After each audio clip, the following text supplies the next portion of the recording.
El siguiente mensaje, por el pastor Abelardo Muñoz, es una producción de la Iglesia Gracia Soberana de Ciudad Juárez. Continuando con la serie Los signos vitales de la fe, este es el segundo mensaje de la serie y el título es Una perspectiva bíblica de nuestro pecado y su solución. Una perspectiva bíblica de nuestro pecado y su solución. Y el texto es Primera de Juan 1:8 al 2:2. Primera de Juan, capítulo 1, versículo 8, hasta el capítulo 2, versículo 2. Es un pasaje corto, pero muy rico, muy lleno de verdad. Y para entender mejor lo que Dios nos quiere hablar por medio de esta carta de Primera de Juan, es bueno saber un poco del trasfondo histórico de este libro. Siempre que lean un libro de la Biblia, si tienen una Biblia de estudio y si no la tienen, compren una. Ya ven que hemos hablado de eso muchas veces. Lean al principio de la carta o del libro, lean el propósito, para qué se escribió esa carta, a quién se le escribió, cuándo se le escribió. Y aquí lo que estaba ocurriendo cuando Juan la escribió en Éfeso. Lo que estaba ocurriendo era que en las iglesias ahí alrededor de él se habían infiltrado muchos maestros falsos que estaban introduciendo doctrina falsa a las iglesias de Cristo. Y una de esas doctrinas falsas era la negación de que Jesús es el Cristo. Ellos negaban que Jesucristo fuera realmente el Mesías. Eso lo vamos a ver más adelante en esta carta. Y otra negación que estaban enseñando era que Jesús haya venido en la carne. Ellos decían, no vino en la carne. Parecía que tenía un cuerpo, pero en realidad no tenía cuerpo, andaba en el espíritu, decían. ¿Y saben por qué decían esto?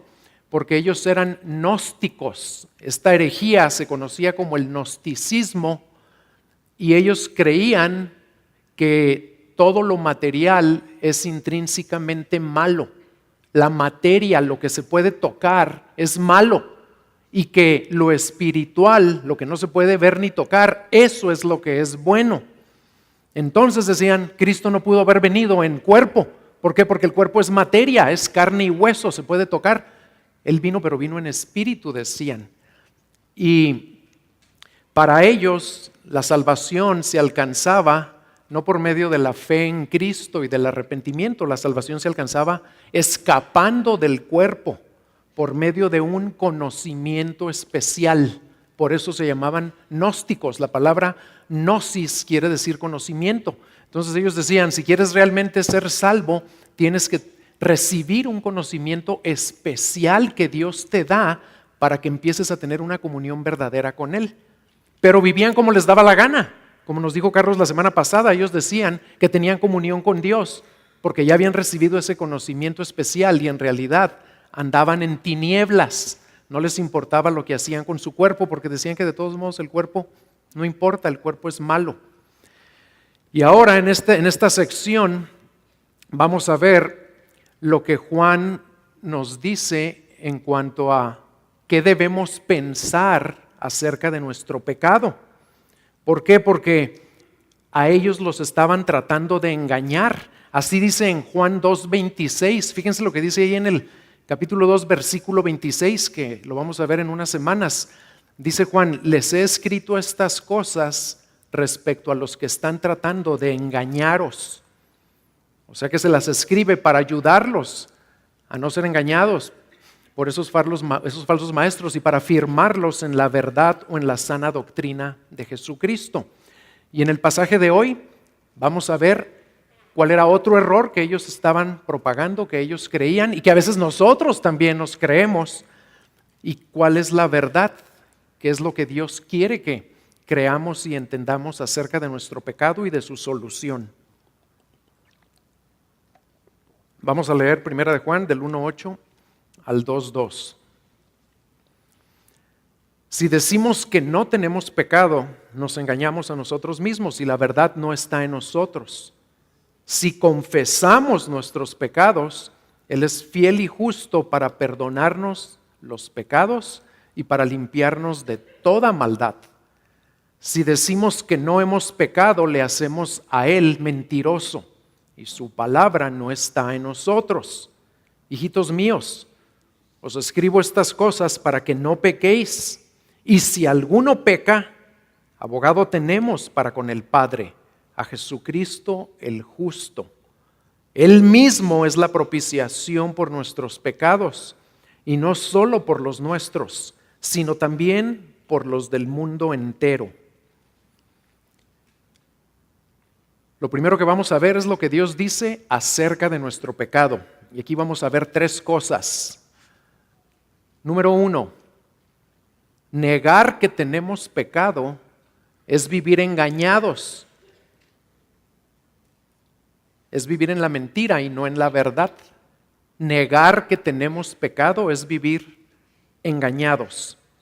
La semana pasada vimos que otra de las mentiras que les estaban tratando de meter ahí a los cristianos en los tiempos de Juan era que ellos decían tener comunión con Dios, pero andaban en tinieblas.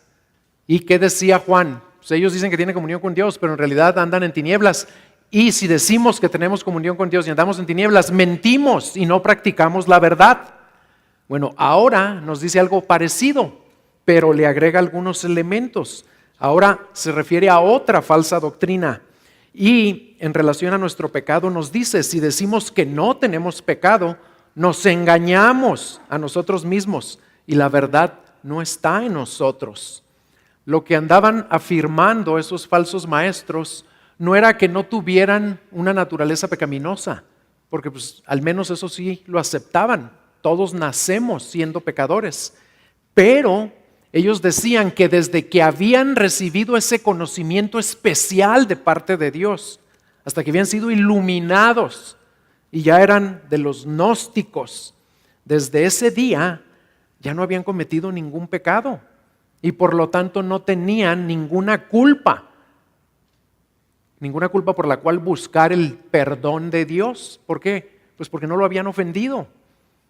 Y por medio de Juan, Dios les dice claramente, y a nosotros también, que si eso es lo que creen, están totalmente engañados y la verdad no está en ellos. ¿Por qué? Pues porque aún después de ser regenerados, aún cuando ya hemos sido nacidos de nuevo, cuando el Señor ha pagado por nuestro pecado, todavía tenemos pecado en nosotros. Todos los cristianos somos pecadores antes de ser regenerados, antes de nacer de nuevo y después de nacer de nuevo.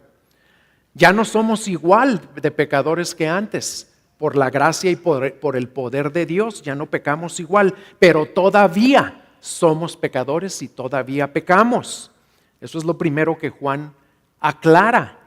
Y en segundo lugar, número 2, en este punto, confesar nuestro pecado es vivir en la verdad y resulta en perdón y purificación. Confesar nuestro pecado es vivir en la verdad y resulta en perdón, produce perdón y purificación. Aquí Juan se va todavía más directo contra estos falsos maestros y sus enseñanzas, contra esa mentira del versículo 8. Y en el versículo 9 nos aclara que así como negar que tenemos pecado es vivir en el engaño, aceptar que tenemos pecado es vivir en la verdad. Y si oye curioso, ¿cómo que aceptar que eres pecador? ¿Eso sí le agrada a Dios? Sí le agrada. ¿Por qué? Porque es la verdad. El pecado no le agrada, pero aceptar que eres pecador y que yo soy pecador y que lo necesito y lo sigo necesitando, eso es de acuerdo a la verdad.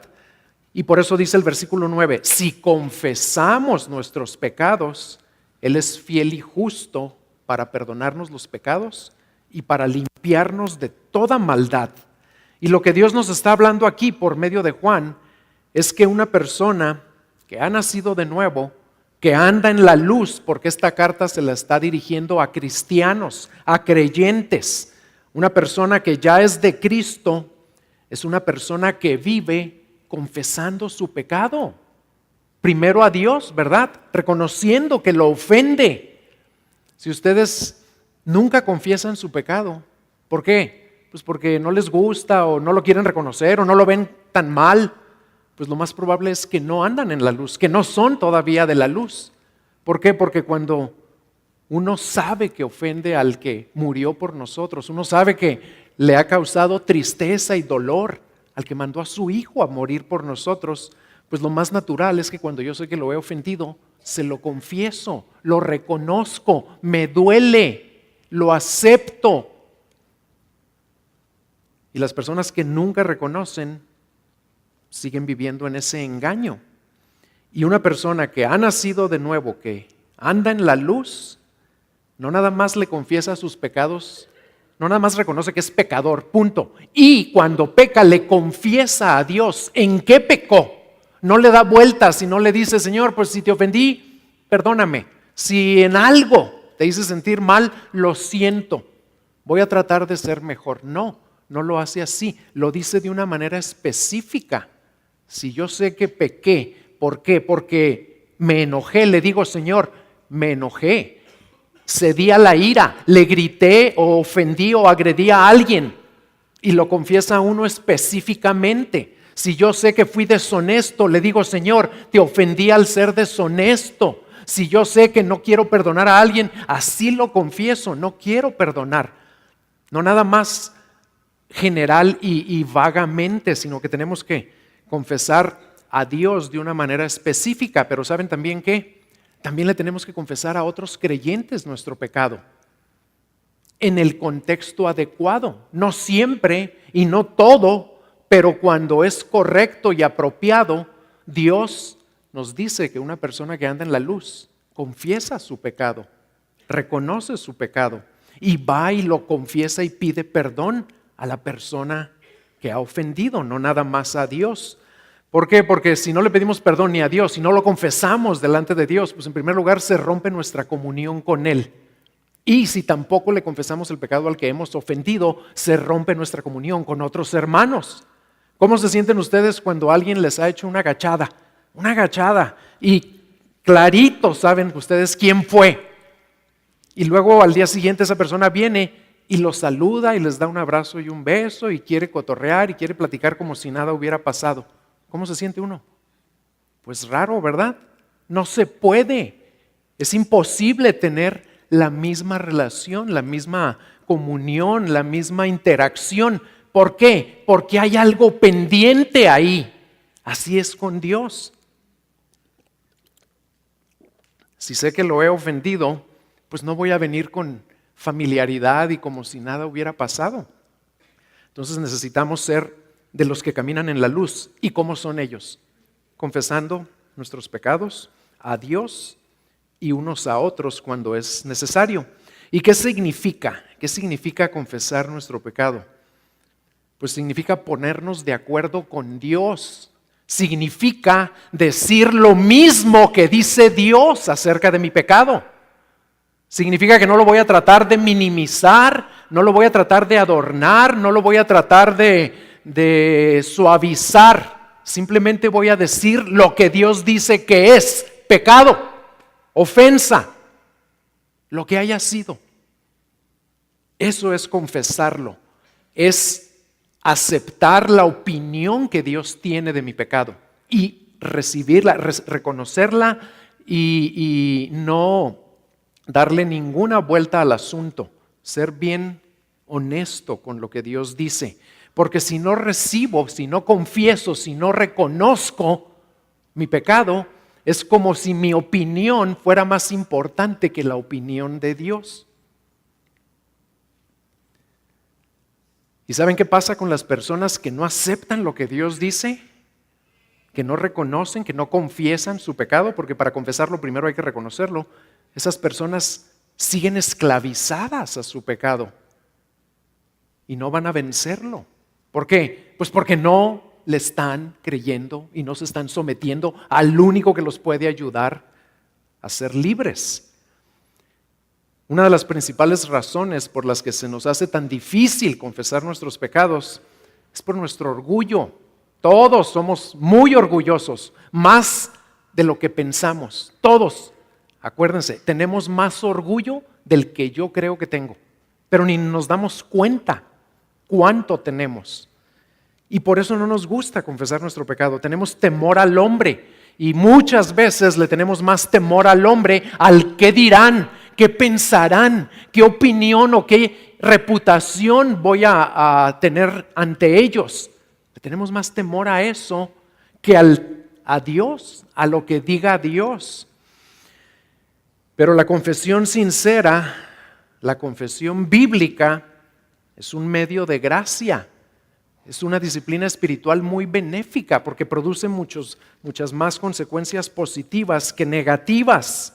¿Por qué? Pues porque en primer lugar nos permite restaurar nuestra comunión con Dios. Sabemos que cuando pecamos lo ofendemos y no quiero que Él esté ofendido conmigo.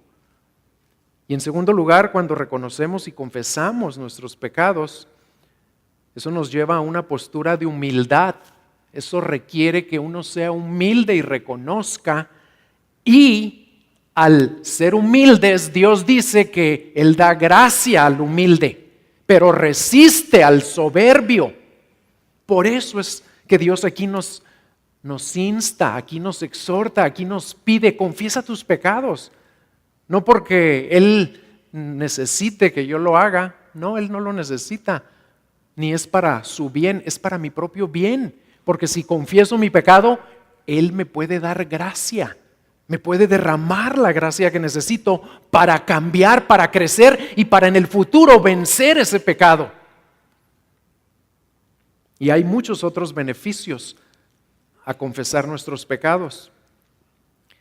Reconocemos que somos débiles y el Señor dice que cuando reconocemos que somos débiles, su poder se perfecciona en nuestra debilidad. Eso lo dijo Pablo en 2 Corintios 12, no lo vean ahorita. Y la confesión también es un ingrediente indispensable, ¿saben de qué? Del arrepentimiento, del genuino arrepentimiento. Pero aquí les tengo que aclarar algo.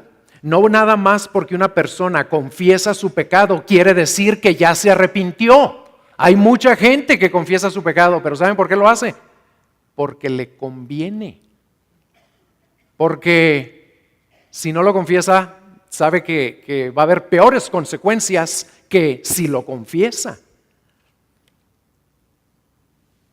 Puede haber confesión de pecado sin arrepentimiento verdadero, pero no puede haber arrepentimiento verdadero sin confesión de pecado. ¿Sí queda claro? Por eso es tan importante también estar siempre obedeciendo lo que Dios nos dice aquí y confesando. ¿Por qué? Porque si confieso, quiere decir que me estoy arrepintiendo. Confesar no es nada más, sí Señor, otra vez la regué, vengo a decirte en qué la regué y ya. No, confesar quiere decir que acá adentro hubo un efecto, acá adentro me dolió, acá adentro ya no quiero pecar. El arrepentimiento no nada más incluye confesión, también incluye dolor, tristeza porque ofendí a Dios y a lo mejor a alguien más. Y, ¿saben también qué incluye? El arrepentimiento tiene que incluir un cambio de vida, de conducta, de dirección. Ya no voy a seguir caminando igual, ahora voy a ir en la otra dirección y con Dios, no solo. Arrepentimiento siempre implica que me duela, que lo confiese y que me vuelva a Dios. No nada más que ya no lo haga. Fíjense qué interesante, eso siempre lo tenemos que tener presente porque hay personas que, por ejemplo, viven, vamos a suponer que una persona se mete al narcotráfico y entra al negocio de la droga y gana mucho dinero y un día decide salirse de ese negocio, decide entre comillas arrepentirse.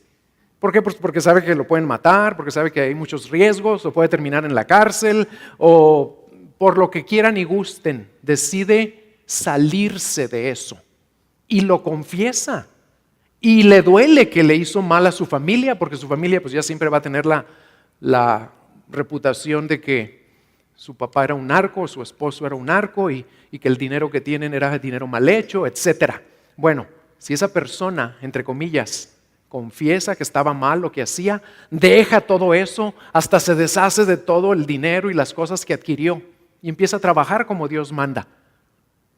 ¿Se arrepintió? ¿Saben qué le faltó? Para que fuera arrepentimiento bíblico. No nada más necesitaba confesarlo y necesitaba tener tristeza por lo que hizo, necesita también volverse a Dios. No nada más dejar de hacerlo, volverse a Dios. Porque si lo deja de hacer, qué bueno que lo deja de hacer.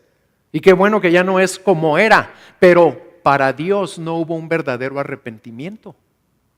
Para Dios es una persona reformada, pero no arrepentida. El arrepentimiento nos lleva a Dios, confesando nuestro pecado con el deseo de ya no volverlo a cometer.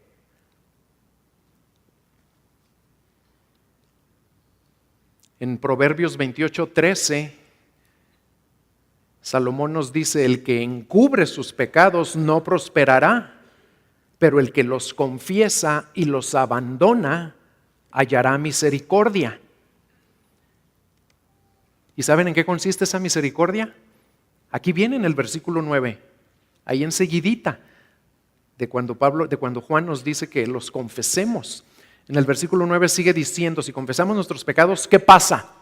¿Cuál es esa misericordia que alcanzamos, que Dios nos concede? Que Él es fiel y justo para perdonarnos esos pecados y para limpiarnos de toda maldad, de toda iniquidad.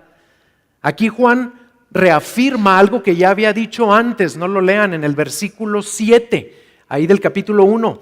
Había dicho que si andamos en la luz como Él está en la luz, tenemos comunión los unos con los otros y la sangre de Jesús su Hijo nos limpia de todo pecado. Pero aquí le agrega otras cosas, le agrega otros elementos maravillosos.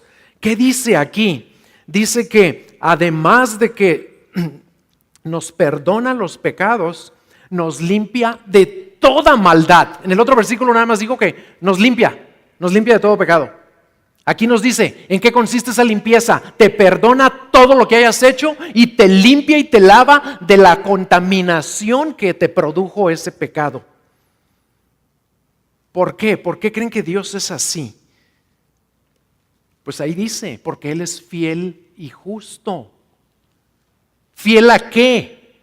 Fiel a sí mismo, fiel a su carácter. Dios no cambia y Él siempre ha sido un Dios clemente y misericordioso, lento para la ira y grande en misericordia.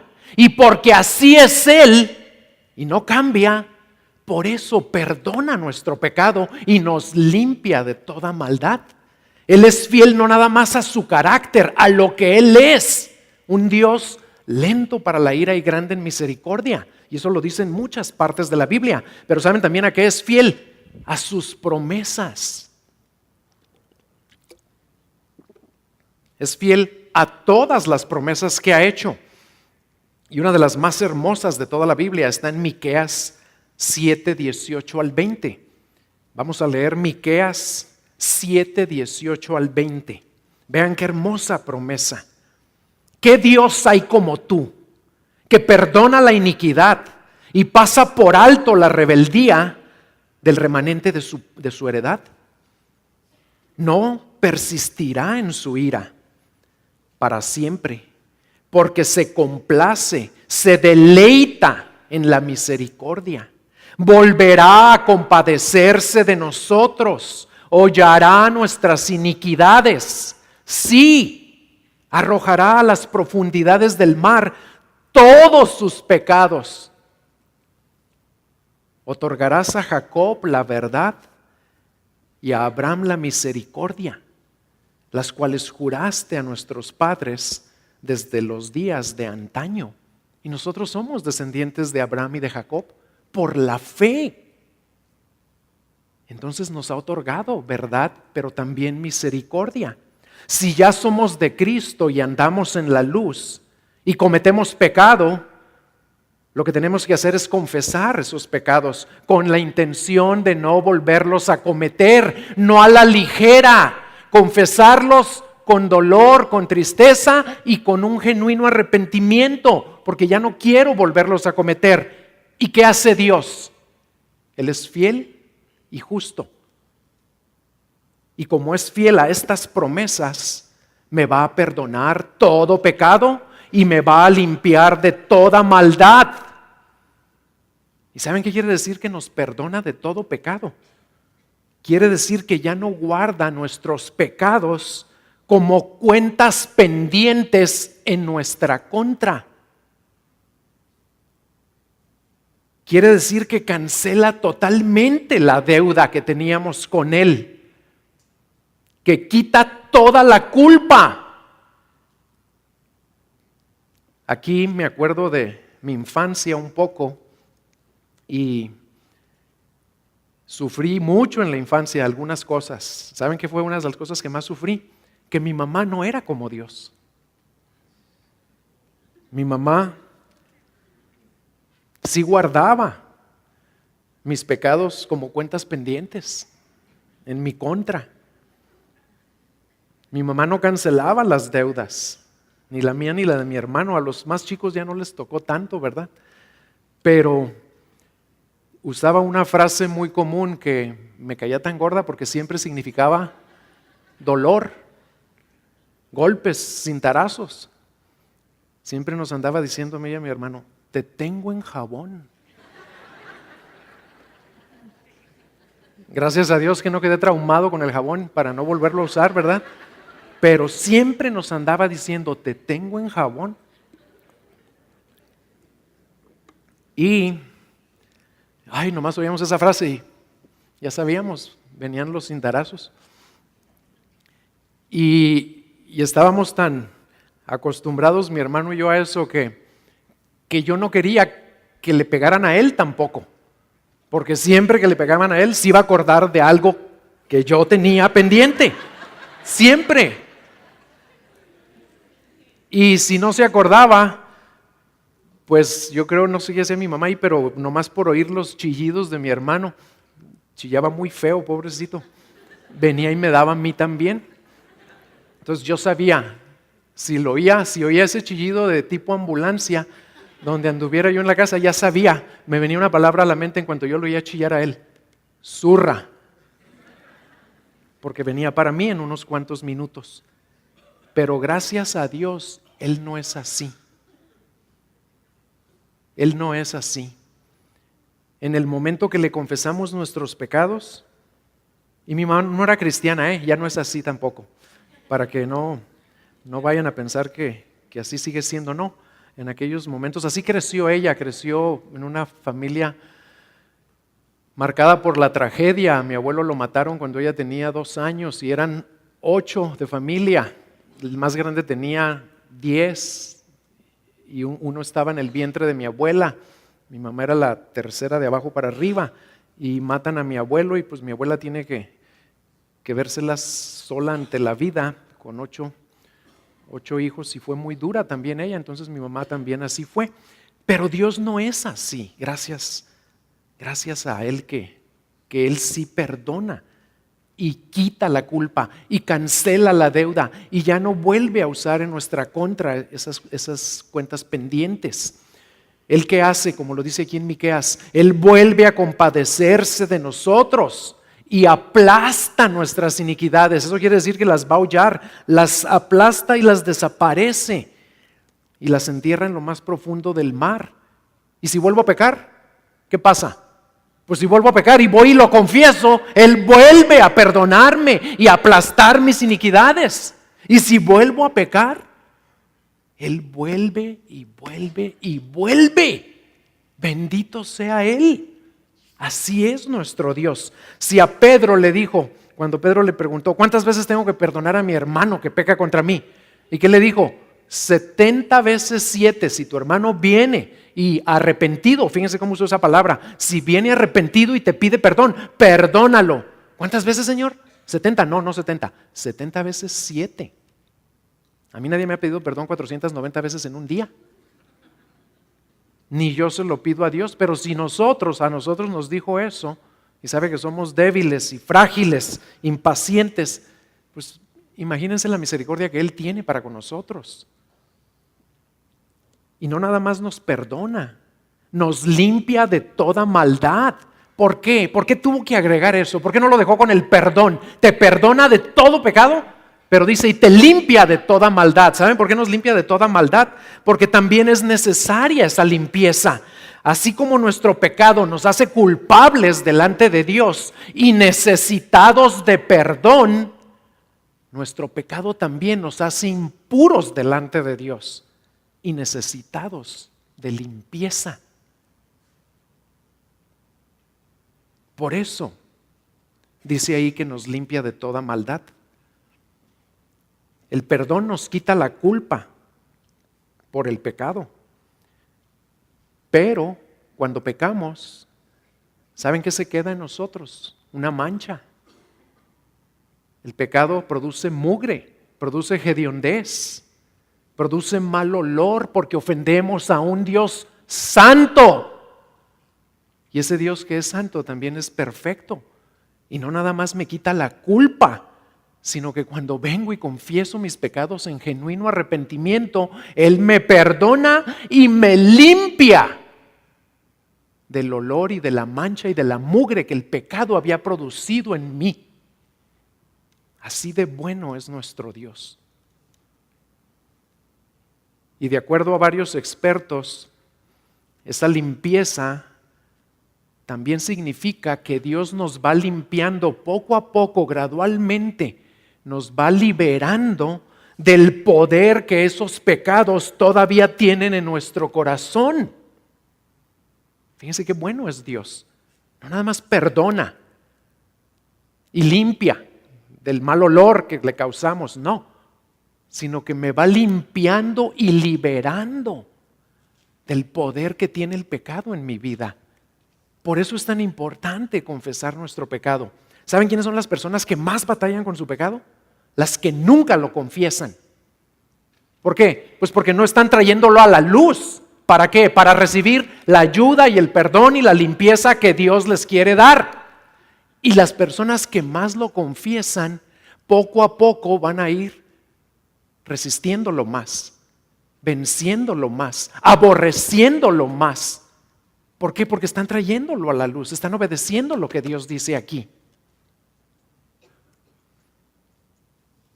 Los pecados que más poder tienen sobre tu vida son los que no has confesado, los que quieres mantener ahí escondiditos. Esos siempre te van a dominar, a mortificar.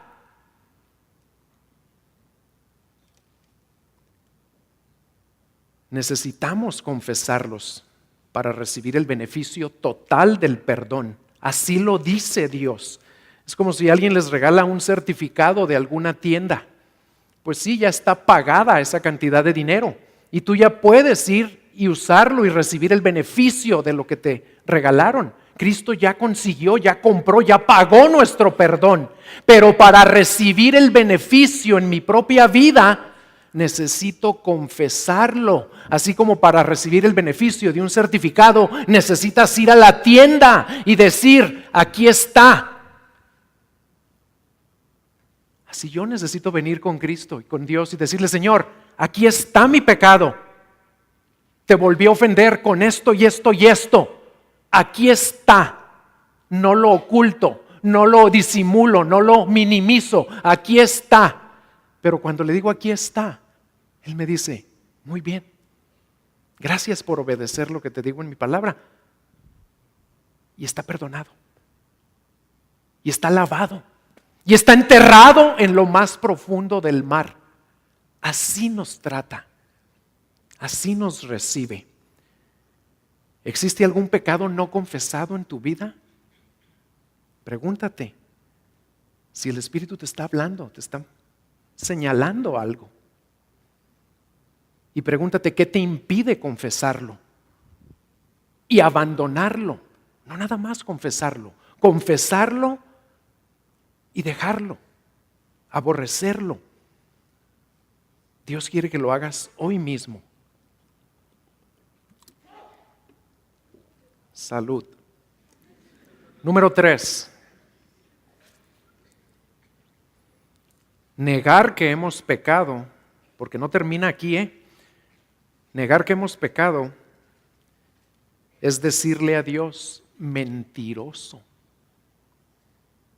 En otras palabras, es una blasfemia. En el versículo 10, Juan nos permite ver que negar que tenemos pecado, pues ya habíamos visto que estábamos engañados en el versículo 8. Pero en el versículo 10 dice, si decimos que no hemos pecado, le hacemos a Él mentiroso y su palabra no está en nosotros. Los falsos maestros negaban tanto su pecaminosidad presente como haber cometido algún pecado desde el día que recibieron el conocimiento especial. Y Juan aquí les dice que si eso es lo que creen, que si eso es lo que enseñan, pues eso en sí mismo es un pecado y muy grave. ¿Por qué? Porque le están diciendo a Dios mentiroso al negar el veredicto que Dios mismo ha dado sobre la condición de todo ser humano, incluyéndolos a ellos. ¿Y cuál es ese veredicto que ha dado Dios? Y lo da a través de toda su palabra.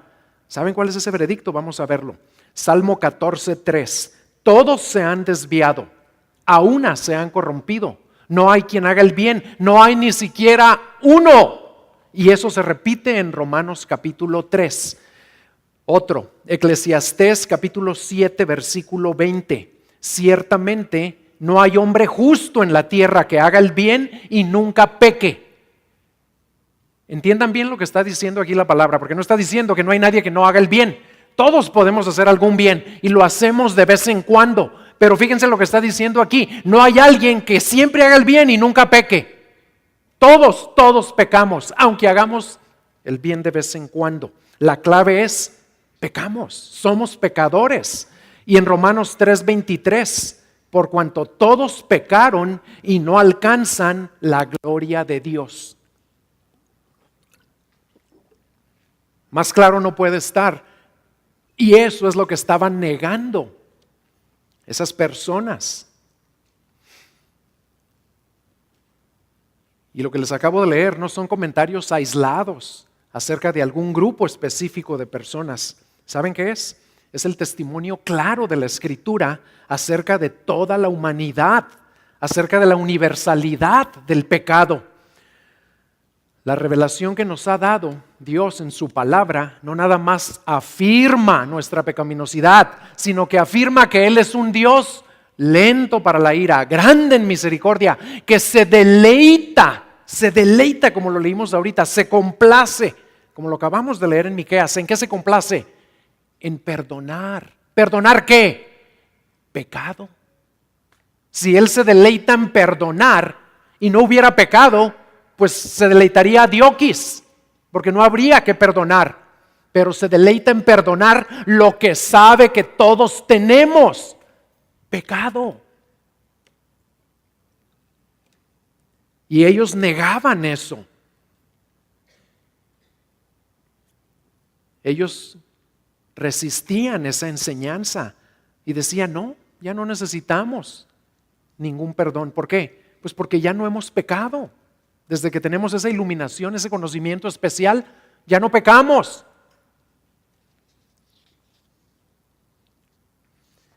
Y al negar eso, ¿saben qué estaban negando? Estaban negando la eficacia del sacrificio precioso de Cristo. Porque estaban negando que hubiera sido necesario que Dios Padre hubiera enviado a su único Hijo a pagar por mi pecado, tu pecado, el pecado de todos los que se arrepientan. Entonces no nada más era negar lo que Dios decía, era negar la necesidad de la obra de Jesucristo. Era una negación muy grave. Es como decirle a Dios que todo lo que está escrito en el único libro que Él ha inspirado es mentira. Y que esa gloriosa obra redentora de Cristo fue en vano. Eso es blasfemia. ¿Y saben qué es también? Es el colmo de la arrogancia, porque eso andaban enseñando esos hombres. Y por eso Juan tiene que corregir eso. Y a nosotros también nos tiene que advertir, porque si yo llego a creer, no, pues hay algunos pecados en mi vida que no son necesarios que los confiese. ¿Por qué? Pues porque no son tan graves. Pues hay que tener mucho cuidado. Y los exhorto a que no sean muy prontos en desechar lo que Dios está diciendo aquí por medio de Juan. No vayan a pensar, pues todo eso que estamos leyendo era para aquellos gnósticos, o a lo mejor es para otros que no se han arrepentido y que no han venido a Cristo, pero yo aquí estoy en la iglesia, es domingo en la mañana y aquí vengo a adorar a Dios y a cantarle. Yo sí reconozco mi pecado. Tal vez ninguno de los que estamos aquí negamos que seamos pecadores, pero ¿saben qué podemos estar negando? Algún pecado. No todos abiertamente, o no nuestra naturaleza pecaminosa, pero es muy probable que en un grupo tan grande como este haya personas que están negando algún pecado y que le llama pecadito, o varios. ¿Por qué? Porque no los ve como Dios dice que los debe ver. ¿O por qué? Porque piensan que es algo pequeño, que a nadie le hace mal. O porque no ha habido consecuencias, entonces puedo seguir. Dios no se ha enojado, ¿por qué? Porque me sigue, me deja seguir. No ha pasado nada, entonces sigo con ese pecadito. O tal vez hay personas que, como me dijo una persona, Dios quiere mi felicidad, así que ¿por qué voy a dejar a esa mujer? Y era alguien con quien él no tenía por qué tener una relación. Estaba totalmente mal y fuera de lugar. Y él me decía, pero Dios quiere mi felicidad. Y negaba su pecado. A lo mejor algunos no lo confiesan. ¿Saben por qué? Porque están convencidos de que lo van a volver a hacer. Entonces están pensando, ¿para qué lo confieso? Él ya sabe que no puedo y lo voy a volver a hacer. ¿Saben qué es eso? Eso es tener más fe en el poder del pecado que en el poder de Dios. Y eso también es blasfemia. Es incredulidad, pero ofende a Dios gravemente. Dios quiere que confesemos todo lo que tengamos que confesar. Que no minimicemos un solo pecado, porque para Dios no hay pecado pequeño. ¿Y saben por qué no puede haber pecado pequeño? Porque todo pecado es una ofensa a un ser infinitamente grande. Y si un pecadito, que yo le llamo pecadito, ofende a una persona grandiosa, ya no fue pecadito, porque el ofendido es demasiado grande y majestuoso. Entonces hay que confesar lo que sea. No minimicen nada. No oculten nada. No guarden nada. Él quiere librarnos, quiere limpiarnos, quiere perdonarnos y liberarnos. Y no caigan en este pesimismo. ¿Para qué lo confieso? Si tarde o temprano lo voy a volver a cometer. Pues si no lo confiesas, de seguro lo vas a volver a cometer. Pero si lo confiesas, créele a Dios que Él te va a perdonar, te va a limpiar y te va a ir dando cada vez más el poder de tú ganarle al pecado más de lo que el pecado te gana a ti. Y de eso vamos a hablar ahorita, aquí adelante. Eso es lo que Dios quiere que sepamos en cuanto al pecado. Ahora, ¿qué quiere Dios que sepamos y creamos acerca de la solución a nuestro pecado? Pues lo primero, ¿saben cuál es la mejor solución al pecado? Y por eso es lo primero que menciona Juan en el capítulo 2. La mejor solución para el pecado es no pecar. Obviamente. Y vean cómo empieza el capítulo 2. Aquí Juan como que cambia el tono de la carta. Ya no está repitiendo las mentiras, las falsas enseñanzas y corrigiéndolas, como en el capítulo 1. Aquí empieza de una manera muy tierna, de una manera muy pastoral, reflejando la ternura que hay en el corazón de Dios por sus hijos, porque sabía que estaban en un grave peligro de ser engañados. ¿Y cómo empieza Juan? Hijitos míos, hijitos míos. Y luego les expresa ¿para qué les está escribiendo estas cosas? ¿Y saben por qué se los tenía que expresar? Porque les tiene que recalcar el propósito para el cual les escribe. Porque era muy probable que algunos de sus lectores malinterpretaran todo lo que acababa de decir en el capítulo 1.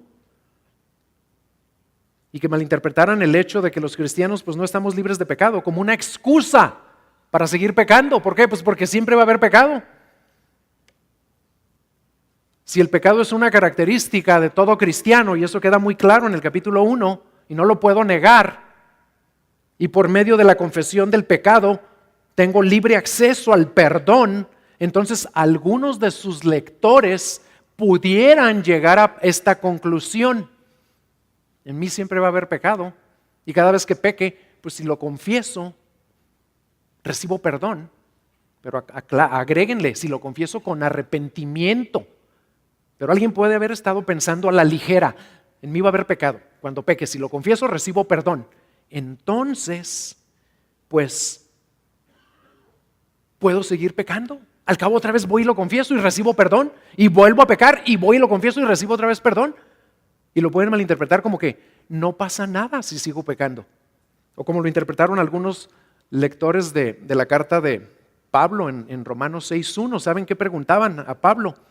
¿Qué pues diremos? Decían, ¿continuaremos en el pecado para que la gracia abunde?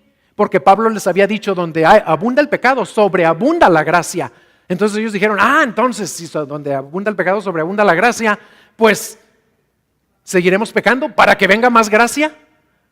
¿Y qué dice ahí Pablo? ¿Qué le dice Dios a esas personas? Claro que no, de ninguna manera. Y aquí Juan también lo quiere dejar muy claro.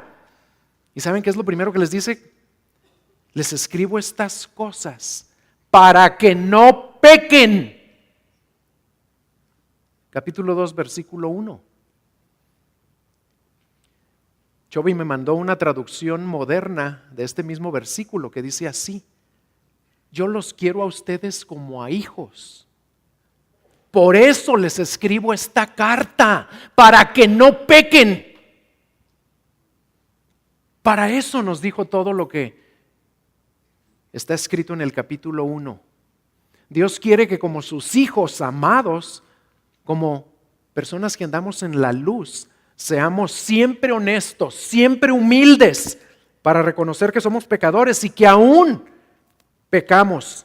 Pero también quiere que nuestra meta, nuestra pasión, nuestra determinación sea no pecar.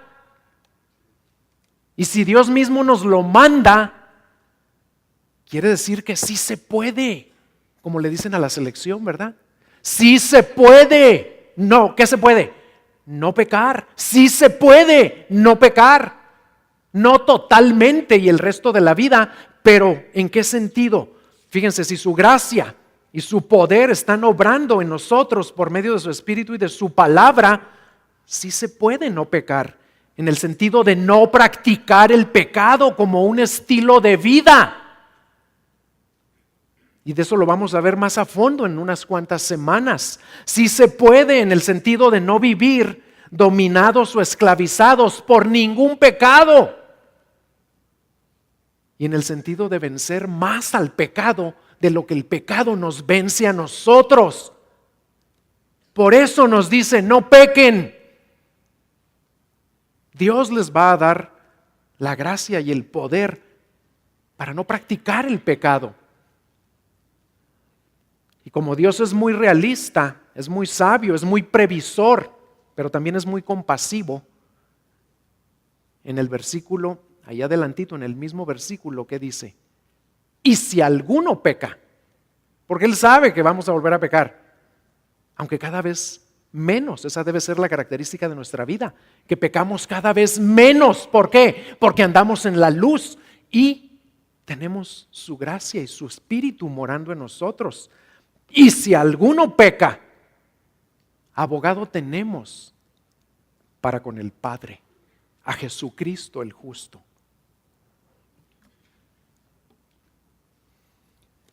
Fíjense cómo lo expresa Juan, es interesante que lo notemos.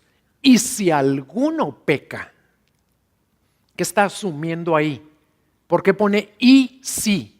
¿Y si alguno peca? Así hablamos nosotros también. ¿Sabe que está asumiendo? Que el pecar será la excepción y no la regla en nuestras vidas. Así le decimos nosotros a nuestros hijos: no te ensucies. Y si te ensucias, aquí está esto para que te limpies. O no gastes a las esposas y no gastes todo. Y si lo gastas, aquí está esto para que salgas de la torón, ¿verdad? Y así hablamos nosotros: no hagas esto. Y si lo llegas a hacer, ¿pero qué estamos asumiendo? Que el llegar a hacerlo no es la regla. ¿Qué es? La excepción. Así nos habla Dios, y a mí eso me anima, espero que a ustedes también, porque ¿qué está esperando Dios de mí y de ti? ¿Saben qué está esperando? Que no peque, y cuando llegue a pecar, Él ya me dio una ayuda perfecta, ya está su Hijo ahí junto al Padre para volverme a perdonar y volverme a limpiar y volverme a ayudar. Pero ¿cuál es lo que Él espera? ¿Cuál es la verdad? Que la regla debe ser no pecar. Y si pecamos, tenemos un abogado perfecto ahí juntitito al trono de Dios, a su mano derecha. La palabra abogado también quiere decir paracletos, es paracletos en griego. ¿Y saben qué quiere decir? Uno que viene a ponerse de nuestro lado para ayudar. Y ahí tenemos a uno, siempre de nuestro lado, desde que tuvo misericordia de nosotros y nos regeneró.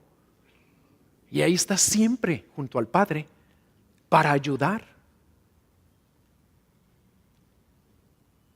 Si pecamos, entonces la persona y la obra de Cristo siempre es la solución.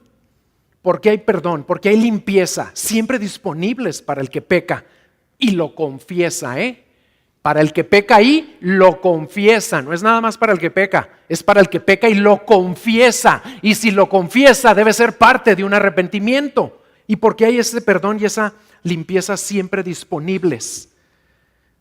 Pues porque ahí está alguien siempre hablando con el Padre en nuestra defensa. Él es nuestro paracletos y nuestro abogado defensor. Dice en Romanos 8:34, ¿quién es el que condena? Cristo Jesús es el que murió. Sí, más aún, el que resucitó, el que además está a la diestra de Dios, el que también intercede por nosotros. Ese es nuestro abogado para cuando pequemos. Nosotros no podríamos interceder por nosotros mismos, pero Jesucristo sí puede. ¿Saben por qué? Porque aquí dice, Él es el justo. ¿Y saben qué quiere decir esa palabra? El justo quiere decir el recto, el que siempre vivió una vida recta, perfecta, impecable, obediente en todo hasta la muerte, dice la Biblia, y muerte de cruz. Él es el que murió por los pecados una sola vez, el justo por los injustos para llevarnos a Dios. Primera de Pedro 3:18. Él es el único que ha vivido una vida sin pecado. Y eso lo hace a Él el único que no tenía por qué morir y sufrir. ¿Por qué? Porque la paga del pecado es muerte. Si Él no pecó, Él no merece muerte. Y como era el único que no pecó, solo Él puede estar calificado para interceder por otros que sí hemos pecado. Tenemos a un abogado perfecto ahí, un intercesor perfecto, que siempre va a ganar todo lo que diga ante el Padre, siempre va a ser efectiva su intercesión. ¿Por qué? Ahorita lo van a ver. Pero aquí lo que aclara Juan es porque no pecó. Nunca se encontró pecado en Él.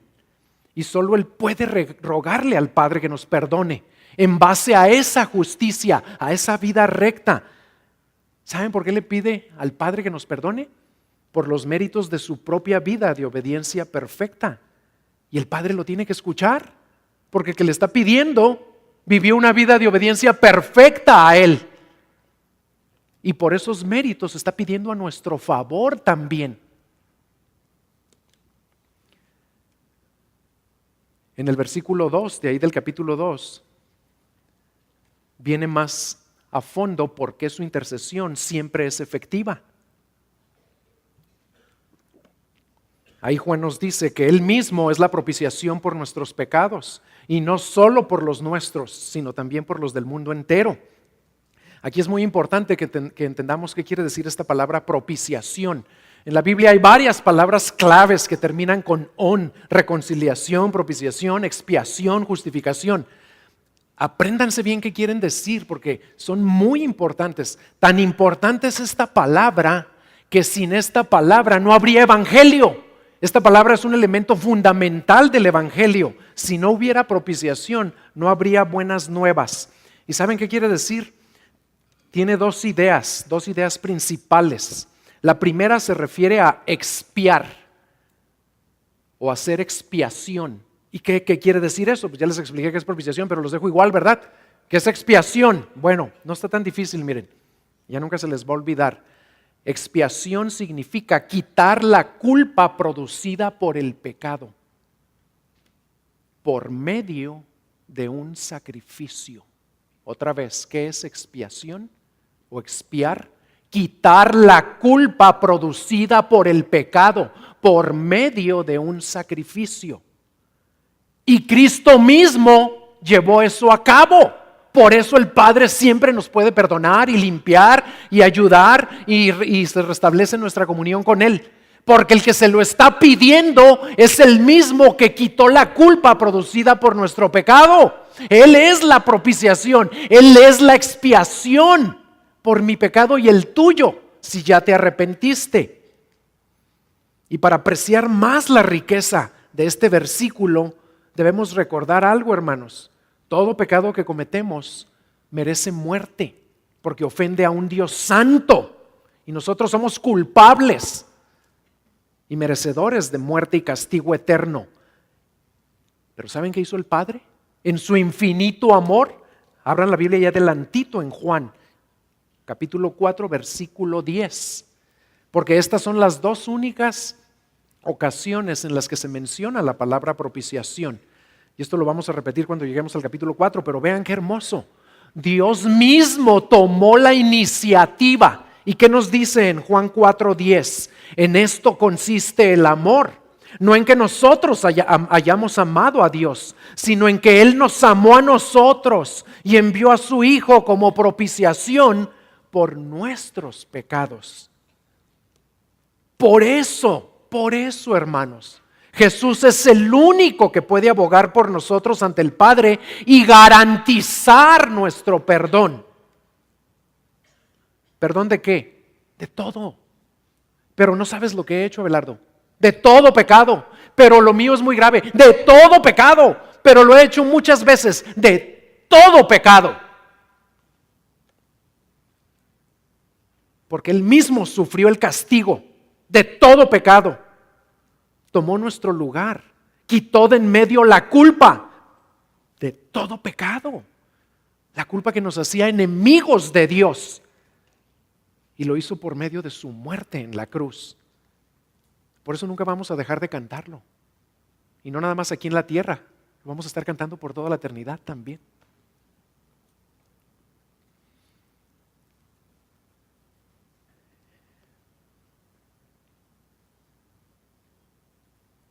Al ser tanto nuestro abogado defensor y también el sacrificio que paga, el sacrificio que expía, expiatorio, que quita la culpa del pecado. ¿Saben qué es lo que le pide Jesús al Padre? No está ahí delante del Padre diciéndole cuando pecamos: Señor, pues vengo a decirte que el pecado que cometió Abelardo no es tan grave. Dale chance ahora, mira, no, nadie se dio cuenta y no ofendió gran cosa. Y dijo que ya no lo va a volver a cometer. No. Cuando Jesús está abogando ahí con el Padre, no le está diciendo eso ni por mí ni por ustedes. No está tratando de convencer al Padre de que no somos culpables. ¿Por qué? Porque cuando pecamos es obvio que somos culpables y el Padre lo sabe. ¿Saben qué está diciéndole ahí? Cuando pecamos y el enemigo llega y nos acusa: mira a tus hijos, mira a tus cristianitos, mira a tus santos, mira lo que volvieron a hacer. ¿Saben qué le dice Jesucristo al Padre? Cuando el Padre dice: hay culpa en mi hijo, Jesucristo le dice: sí, Señor, pero yo ya la pagué. Merece muerte el pecado de esa persona. Sí, Señor, pero yo ya la sufrí. Hay impureza por ese pecado que cometió. Sí, Señor, pero mi sangre ya la lavó. Eso es lo que está diciendo ante el Padre.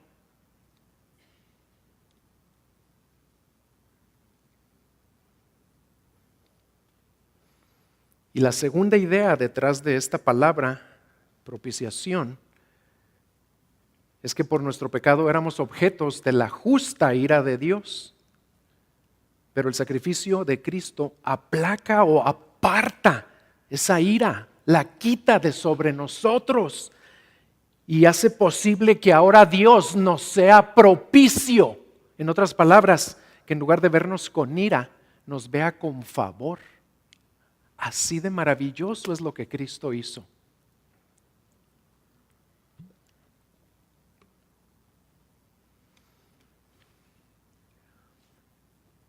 Les voy a decir cuál sería una manera entonces más completa, tomando en cuenta ambas ideas.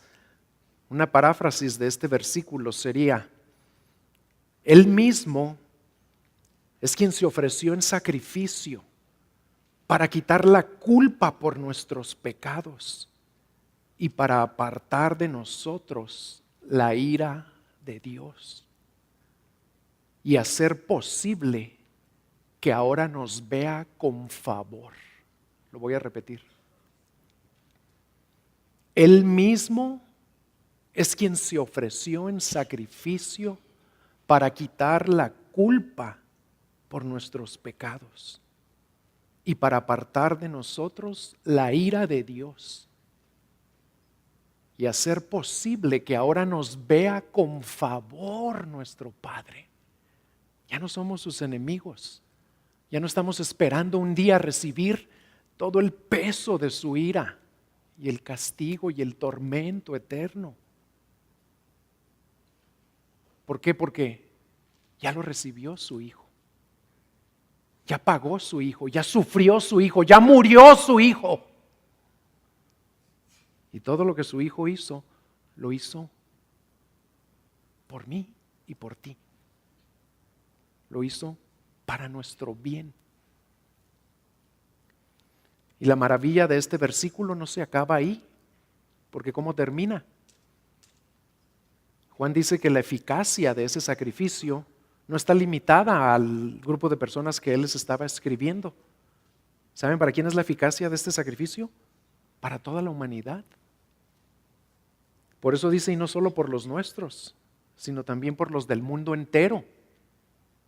Esto no significa que todos se salvarán, que quede claro, pero significa que ustedes y yo podemos ir al mundo entero, al peor pecador que conozcan, y le podemos decir: hay perdón disponible para ti, como lo hubo para mí, si tú te arrepientes y pones tu fe en el que es la propiciación por nuestros pecados, en el justo, en Jesucristo. A todo el mundo sale la oferta de ese perdón. No hay límites. Lo triste es que la mayor parte del mundo lo rechaza, lo menosprecia, lo hace a un lado y hasta lo ridiculiza.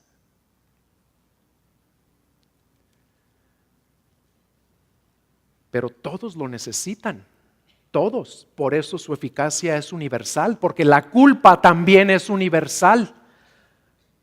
Y esto nos debe animar y motivar, impulsar a compartirla más, esta verdad, a compartir este mensaje, a llevar estas buenas nuevas a los que todavía no las reciben, porque vendrá un tiempo cuando ya no será posible hacerlo.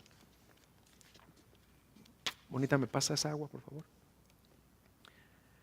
Cuando Dios llamó, en conclusión, cuando Dios llamó y comisionó a Pablo, ¿saben qué le dijo? Lo vamos a leer ahorita.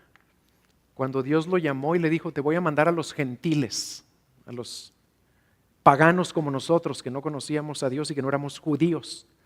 ¿Saben qué empezó ahí cuando Dios lo llamó? Empezó una cadena de proclamación que aún continúa.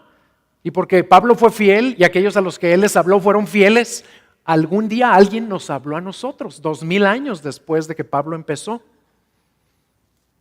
Y nosotros tenemos el privilegio de continuar esa cadena. Y lo vamos a hacer este miércoles.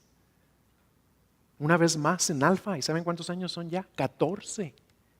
¡Qué privilegio! Y ustedes pueden traer a alguien para continuar proclamándoles estas maravillosas verdades. Atrévanse a invitar a alguien. Pero ¿qué era lo que Pablo les anunció a los gentiles? Abran su Biblia en Hechos 26, 18.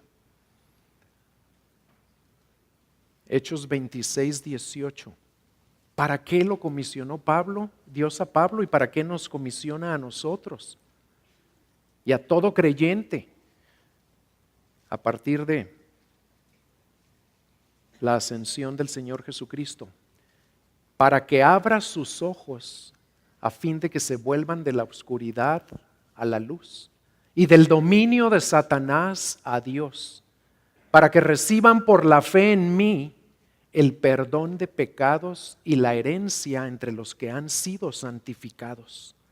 Por eso ahora somos luz, porque el Señor envió a alguien para abrir nuestros ojos y para que nos convirtamos, dice la Reina Valera, de las tinieblas a la luz y de la potestad de Satanás a la potestad de Dios. Ya no somos ni de las tinieblas ni de Satanás, somos de Cristo, porque Él quiso ir a rescatarnos. Y si somos de la luz, debemos andar en la luz.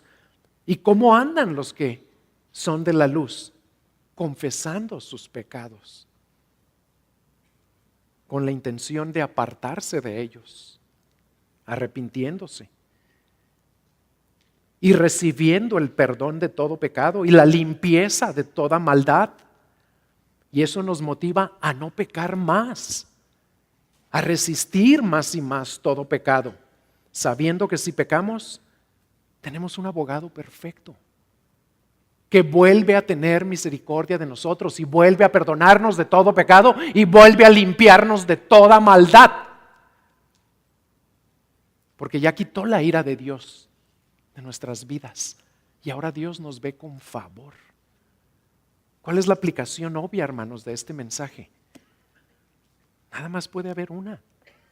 Bueno, varias, pero una obvia, una inmediata, una prominente. Tenemos que responder a lo que Dios nos ha dicho confesándole nuestros pecados. Y lo vamos a hacer ahorita. Si Dios te está hablando, te ha hablado de alguna área en tu vida en la que no has confesado tu pecado, ahorita mismo vamos a responderle a Dios.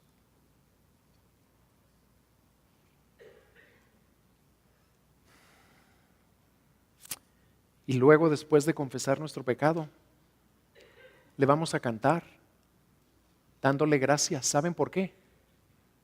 Porque Dios quiere que todos salgamos de aquí, no nada más habiendo confesado nuestro pecado y conscientes de que ya lo confesamos. ¿Saben de qué quiere que salgamos más conscientes?